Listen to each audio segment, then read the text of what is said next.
Hi everyone, welcome back to another episode of The Raw Show with Michael McDonald and a very special guest. We have Pavitra Gurumurthi joining me today. Pavitra, thanks for being a guest on the show. Thank you, Michael. Thank you for inviting me and for having me on the show. Awesome. So, Pavitra is a transition mentor, so she helps people that transitioning from life and business, and she deals with a whole host of different people that are moving from one stage of their life to another stage. So I thought we'd start with your background, if that's okay, Pavitra. So could you share with us where you were born and what it was like for you growing up? Sure. Um, I'm from India, from Bangalore, which is south of India, and that's where I was born. And I lived there till I was about 22 years, and then I moved to New Zealand, and I lived there for about 12, 13 years, and I'm currently residing in Melbourne, and I've been here for about 2.5 years. So I've done a couple of transitions myself in terms of location. And in within that, I transitioned between different cultures and different backgrounds, and a new way of living, and exploring new perspectives on life and who I am. So yeah. Was travel something that you always wanted to do? Was it something that was intentional and maybe the transitions may have helped with that? Or is it something that was completely random and you sort of found yourself doing it? Completely random. I grew up in India in a family that emphasized a lot on education and building a family, and travel wasn't even in the radar. So it came out of nowhere. I think when I was very little, I did have um, these beautiful dreams of being, in different countries and exploring, but I didn't think that it would actually happen in real life to me. So when the time came for me to get moving with my move to New Zealand, that transition was quite hard because it involved convincing my family to allow me to go as an Indian woman, or an Indian girl at the time. It wasn't very common, at least in the circle of friends and family that I belong to. And so I found it quite challenging to get permission to be allowed to go. And Mm.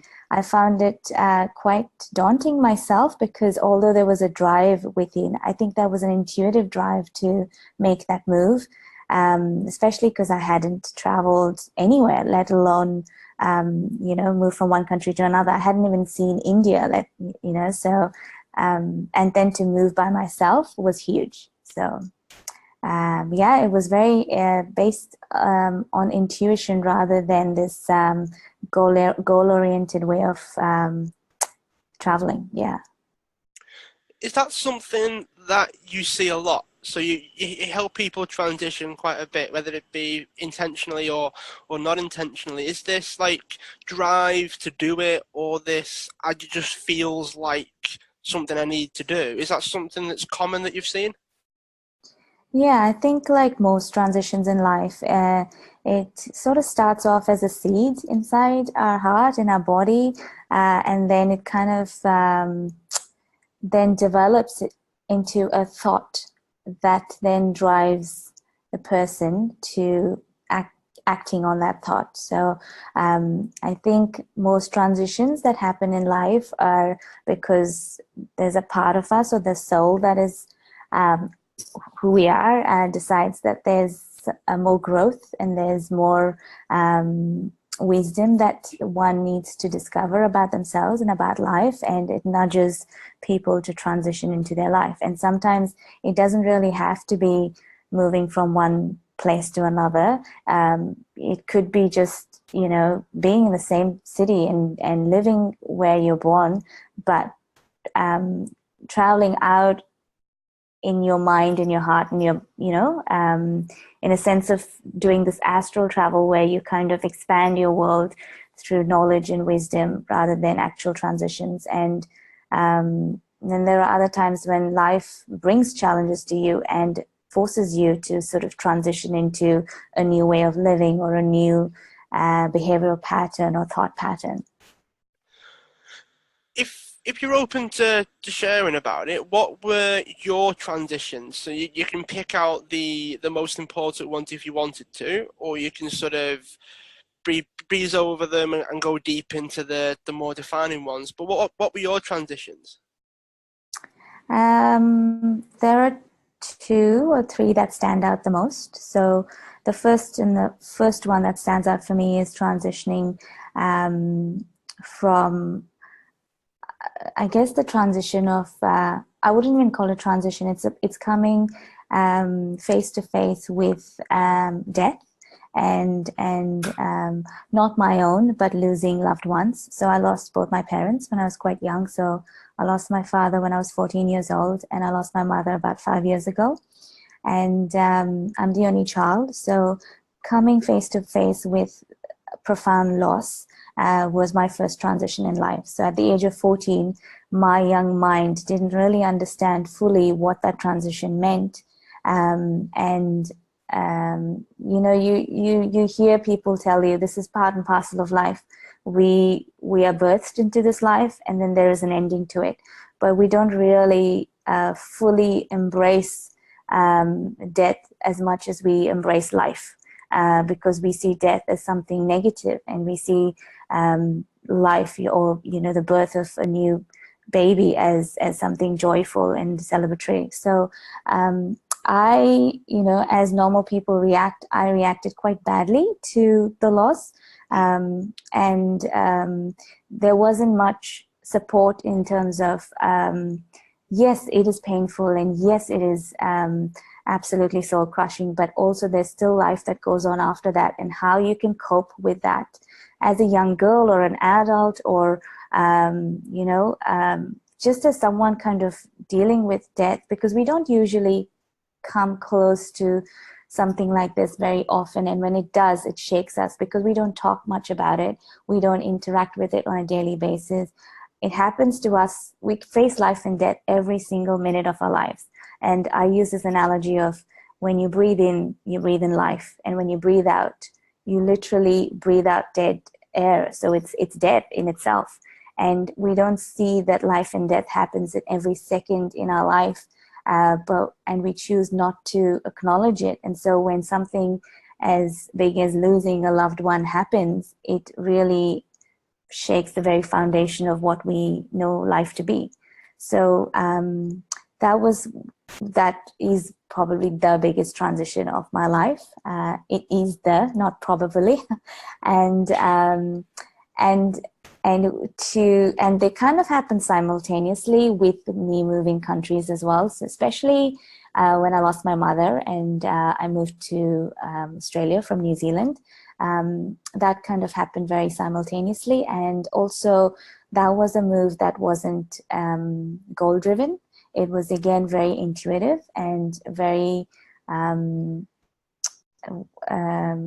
very strongly felt rather than analytically processed. So I had to acknowledge this intuitive calling to move to another country by myself again, and I had to process the trauma that I had actually gone through when I'd first moved from India to New Zealand, because I was very young and I was very inexperienced. I didn't know what life was, and it took me nearly about 8 to 10 years to come to terms with that whole big transition that happened. And so I thought, I can't do this move again, and I don't have the emotional capacity to go through this again. And yet there was this burning desire telling me that this is what I needed to do, because there was another phase in my life that I needed to step into. And as scary as it was, because you know the future is unknown, and you have this voice telling you, no, but this is what you need to step into, and yet your mind's telling you, no, but the future is unknown, I cannot step into it because it seems dark at the moment. And so I had to trust that part of me that was dealing with, there could be a bright new phase that I'm entering, and yet there could be a death of a lot of things that I don't know of. And I need to trust it and make that move. And not having my mother to support me through that was another big sort of wake up call, so to speak, for me. Yeah. What do you think about the idea of having the pull to do something, but then having this contradiction inside your own mind whereby you feel driven to it, but then your head suddenly shifts to like maybe why you can't do it, or it comes up with the different reasons perhaps of why you shouldn't do it, even though you've got this pull. So, what are your thoughts on this contradiction inside your own head before you start going through these transitions? The contradiction is mostly to do with the challenge between understanding life, understanding love and fear. So I believe that anything that's intuitive and that comes from within is purely based on love and purely based on the individual's soul growth, irrespective of whether you know where that's going to take you and how difficult or easy that path might be. It is coming from a place of compassion and love. And when the mind comes in, it creates a lot of scenarios based on its experiences already had and unknown fears that are yet to possibly happen. So the mind is very good at analytical and logical reasoning. And so what it does is it takes this intuitive feeling and tries to section it so that it can box it and find meaning to that intuitive feeling. So for me, I think I would say that the mind is great at creating fear and the heart is great at creating love. But it's not about disowning the mind or disowning the heart. It's about actually integrating both together, because we've got very powerful minds. I mean, look at us, look at the life we've created and look where we are from, what we used to be even 10 years ago. So it's not about discounting the mind. The mind is looking out for us. And so it's about, when I get this intuitive feeling that there's something that I need to do or step away from or accept a challenge, I listen to it. And then the part of me that doesn't want to do it because of millions of reasons, I have to actually make peace with that part of me as well. I can't just suppress it or ignore it, because then there is no peace. And then there's this constant battle of trying to trust or not trust. And then you start to lose faith in a lot of things within your own capabilities. So I think it's about using that intuitive feeling and then using the capacity of the mind, intelligent mind, to actually say, okay, this feeling is here. I don't need to ask why, but I need to ask how I can implement it. So the mind can logically create processes and steps and situations where it can preempt anything that could cause you to, I guess, take risks or something like that. So the mind is powerful in creating processes and systems and put them into place so that you can move forward. The heart is where your decisions come from. So that's how I usually kind of make decisions based on many things in my life that have actually worked well. There's a lot of fear, especially when your intuitive feeling tells you something that you actually don't want to hear. That's where the challenge is, where the intuitive feeling is saying, yeah, Pavitra, it's time for you to move to another country. And my fear, which is actually, I don't believe I have the capacity to emotionally go through this process and pain again. I don't think I am, say financially or socially or in any way feeling very supported or have faith that I can go through that. That's my fear. But the intuition already knows that this is what needs to happen. So I need to use the mind cleverly in that instead of asking questions or amplifying the fear, I use my mind to say, okay, I've got this decision, and let's see how I can make this work. So what I did, for example, if you don't mind me elaborating, as soon as I got this intuitive feeling, I sat with it for 6 months, and I played with it, I suppressed it, I ignored it, I pretended it never existed, but it kept getting stronger every few months. And every time I'd sit down to meditate, it would pop up. And I think, why Melbourne? What is in Melbourne? I don't know anybody in Melbourne, and why would I want to do that to myself? So there were a lot of whys and hows, and why should I?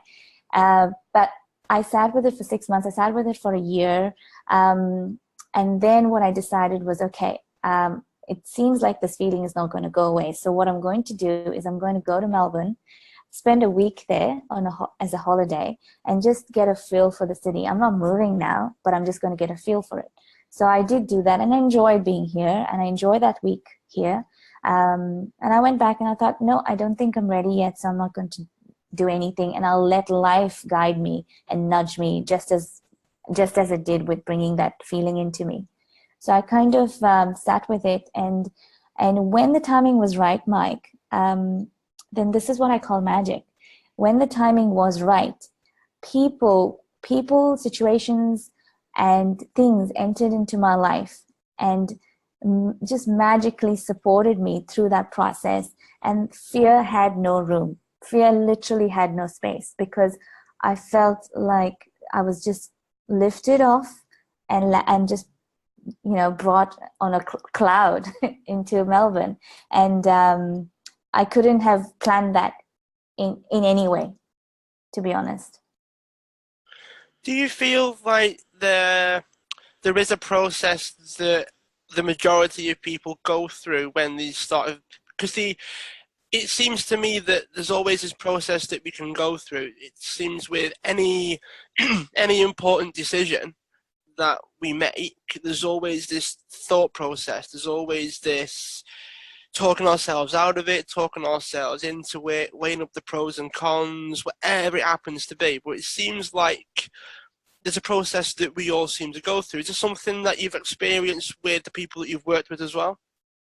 Yes, and you have to honor that process, because if you don't honor that process, you are telling your mind that it's not worthy of analyzing or logically reasoning for you. And its whole purpose is that to logically and analytically reason every situation that's presented to it, so that it can create something new out of it and invent something new out of it. So yes, ask the questions and feel your way through it, because when you ask those questions yourself, you start to get a feel, or you start to build self-awareness in how you react to each of those questions and each of the pros and cons that come up with those questions. And the more you process them, it's about sort of processing it with your mind, but feeling it in your body. So that's when you integrate again. You integrate the mind and the body. So yes, ask all the questions that come up in your head. Feel all the fears that come up. Absolutely. Don't run away from it. Don't suppress it. But once you ask that question and you get the answer, feel it in your body. You'll feel fear as very, what is that, contracting. It would feel very small. You'd feel uncomfortable. You'd feel very, what do you say? You feel like you're compressed in a pressure cooker. That's the feeling I usually get when, the thoughts that I'm creating are fear-based.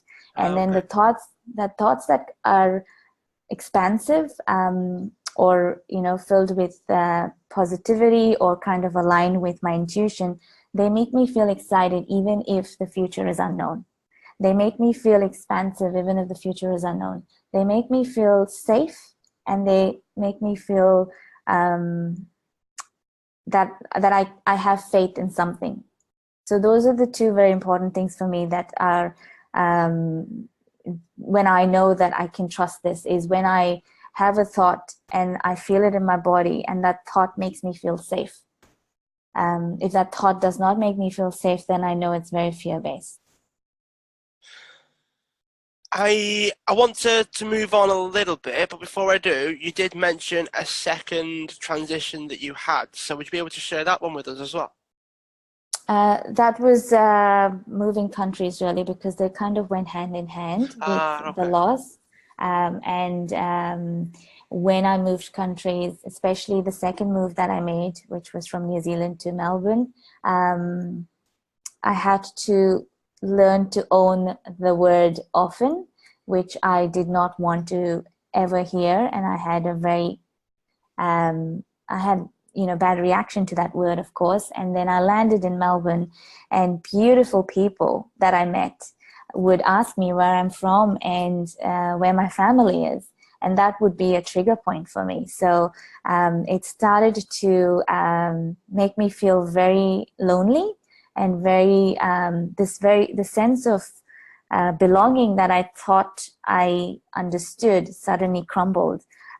This identity that I thought I had built in 12 years in New Zealand suddenly didn't make sense to me. And the purpose I thought I was working towards had no meaning at all. So I landed here and suddenly lost pretty much the foundation of what people are thriving on at the moment. We hold on to family, or we hold on to purpose. And between the two, we oscillate with who we are as a person. And I realized I didn't have either.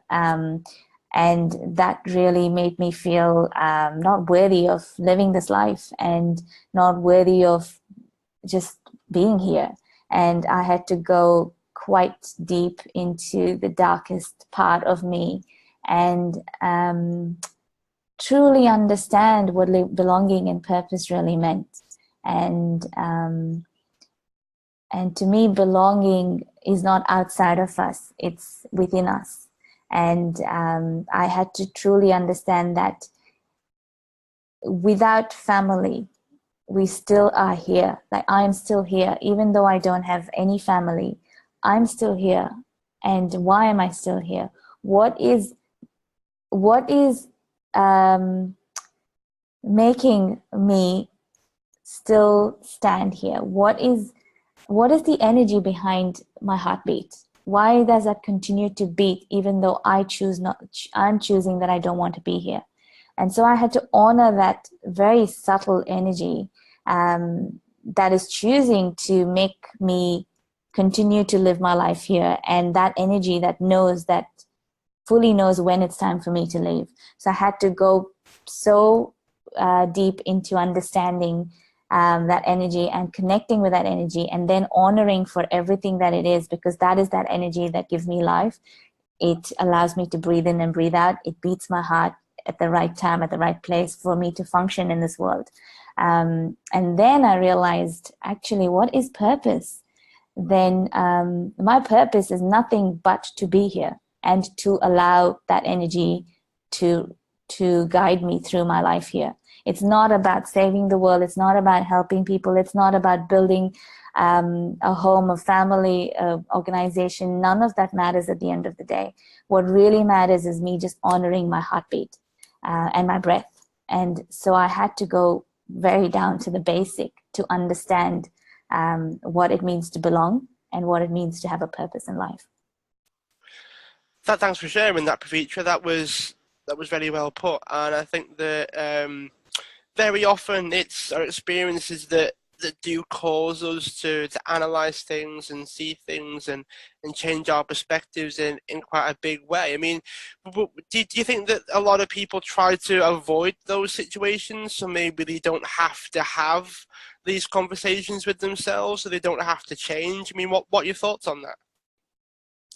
I think people are very courageous, and if given the right support and right platform, they will courageously look at it. But I think most people have not had the right support or the right sort of people guiding them through, especially when they're younger.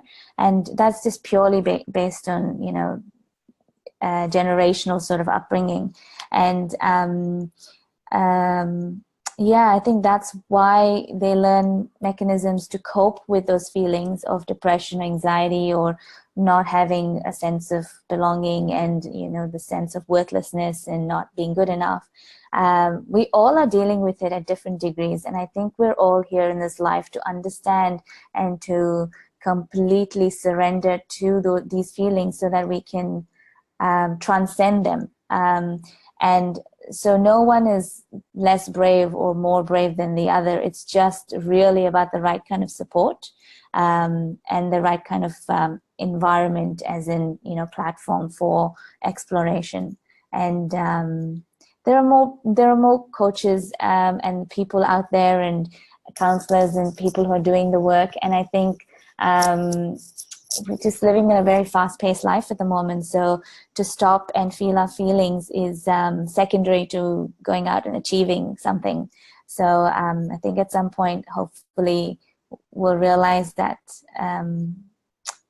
this, accepting who we are and transcending these feelings as much as we can, and learning from them, and getting through them, and not just by ourselves, but with the support of other people and helping them as well, is what matters at the end of the day. So, yeah. Is there any advice or lessons, or if someone was to come to you that perhaps is going through a transition at the moment, what lessons would you impart to them before they were able to make that decision, for going with it or not going with it? What would you suggest people do?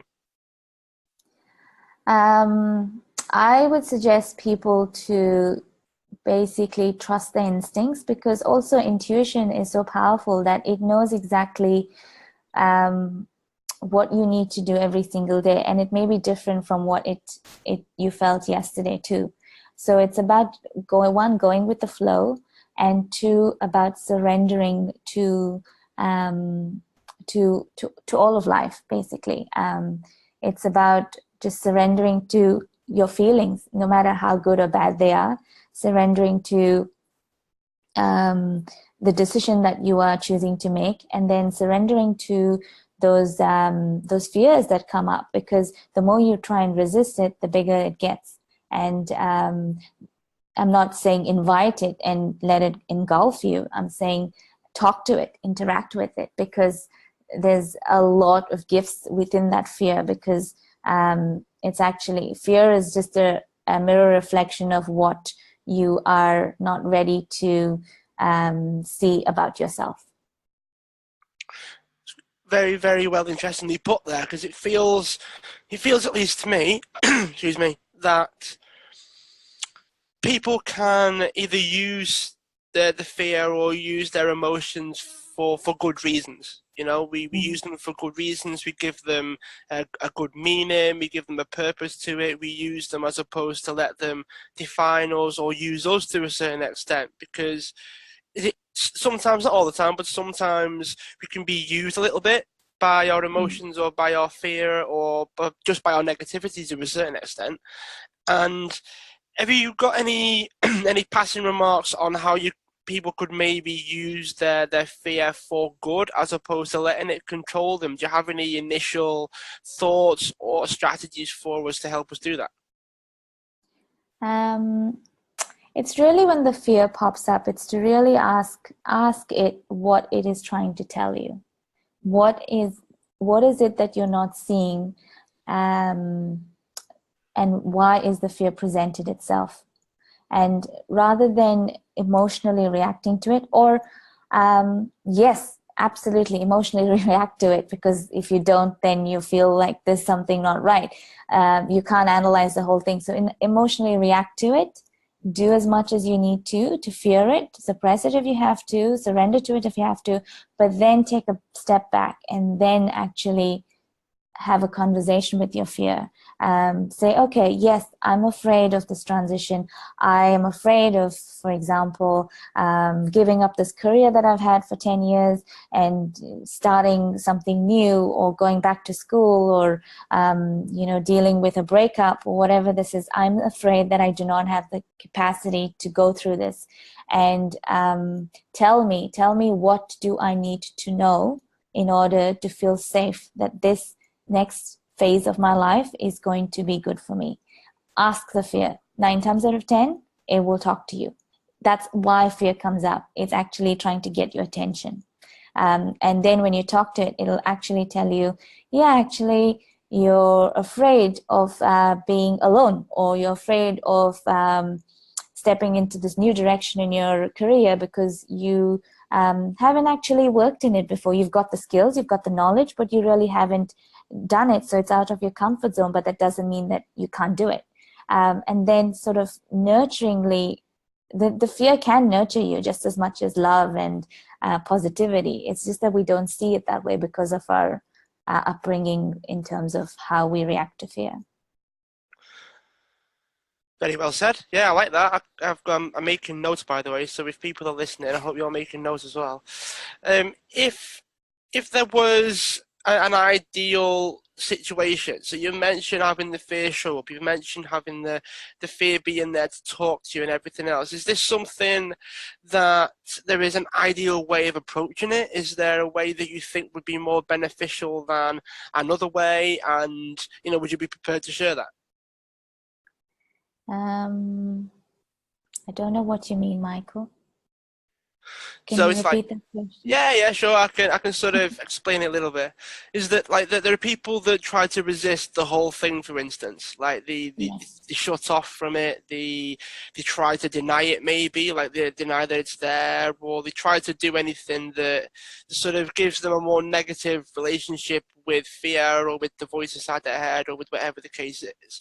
And I think when people are going through big moments in their life or big transitions, that's it's made more exaggerated, for want of a better expression. So because their emotions are going a bit more heightened because of the situation, having that habit of resisting the whole process probably isn't the best way of doing it. Perhaps maybe there is a more effective way. So is there anything that would make the process easier or faster or more effective so that people can go through these transitions and maybe not have such a hard time? Hmm. Firstly, when the fear gets very amplified, it's mostly because, like you said, we suppress it or we ignore it, and we get like these little reminders. Say, for instance, we have a fear of, I don't know, um, heights. It's a small fear because, let's say, I don't have to ever deal with heights, and it's just a small fear that I have. It is hypothetical, but Mm. I have this fear, and then life says, okay, your journey here is to make peace with heights because you're afraid of success in your life, for example. And so what it does, it brings heights, physical heights, and mental heights in terms of success, comes to you, and you're afraid. And so what life does is it brings it closer to you, so it amplifies the fear for you, because it's actually trying to tell you, actually, you're not really afraid of the height, you're actually afraid of getting to that level of success because you feel you don't deserve it, or you feel that you're not capable of sustaining that level of success. So it's about, firstly, when you get that little fear, just learning to, like I said, deal with it or talk to it or write it out or scream at it. Just as much as you're willing to suppress it and ignore it, you can do the opposite. And when it gets too much and you can't handle it, it is absolutely okay to ask for help. I think in this day and age where we're all very independent and we want to be the best that we are, and we want to prove to ourselves more than anyone else that we can make it in this world on our own, we're losing the sense of belonging in community and support from each other and for each other. And when you have doubts, or when you realize that there have been days or weeks or even months of negative chatter in your head constantly, reach out to someone you trust. It doesn't have to be someone in your family or even in your friend circle, because sometimes they may not totally understand it or give you the right advice. Talk to a stranger. There have been so many times when I have ended up talking to a stranger, and that person has gotten me through some of the darkest times in my life. And it's just about realizing that the next person is just as worried or fearful or anxious as you are about something else or about the same thing. And when you share it, you realize you're in it together and you can actually support it. And if it's that bad, go ask for help, go get professional help. It does not diminish your value, it does not diminish who you are, and it does not diminish your capability to navigate in this life as an independent person. I completely echo that. Yeah, I definitely agree with that. Sometimes trying to grit and bear it and try and do it all by yourself isn't worth the journey that you would take to to get to the other Yeah. side. So Because where, we're here well, to know that we're all in it together. That's why we sometimes face these individual challenges, because at the end of the day, we can overcome these individual challenges by ourselves. But if we really want to understand the world that we live in, it is about community. It is about togetherness. It is about unity. It's about harmony together. yeah, for sure. All right, Pavitra, we are reasonably close to the end. So if someone wanted to find out a little bit more about yourself, what you've got going on, any projects you have, then now is your chance to share links and websites and things. So away you go. Thank you. So if you would love to get in touch with me, I've got a website. Mike, I would appreciate if you could write it down because I'm sure people are not going to remember my name or spell it.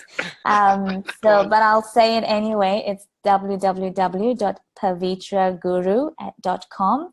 And yes, if you just would like to talk to me to see if we're compatible and I can help you, I'm more than happy to have a chat. If you feel inspired by my story or if you have any questions, please get in touch with me.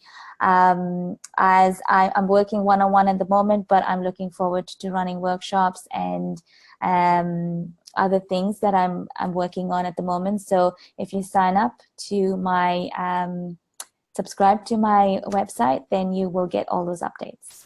So I would love to hear from everyone. All right. Just before we finish, I've got a question that I ask all of my guests. We've had funny answers to serious answers, even to answers that are completely different from what we've spoken about for the last half an hour, 45 minutes or so. And so, yeah, there's no real restrictions on this one. And it's, what would you like the world to know about you that it doesn't already know? Ooh, this is a very interesting question. I think I would say that I have a lot of cheekiness in me that gets masked by my wisdom, so to speak. So, I love my cheekiness, and I love it when it comes out, consciously or unconsciously, because it keeps my life exciting. That's a very, very good way to end. Those of you that are listening, make sure you spread the word. Make sure you like this one, provide a review if you enjoyed the show. Pavitra, thanks for being a guest on the show. I appreciate you sharing everything that you did, and I'm sure we'll keep in touch. Absolutely. Thank you so much, Mike. It has been a pleasure talking to you, and I've loved all your questions. It's made me think too.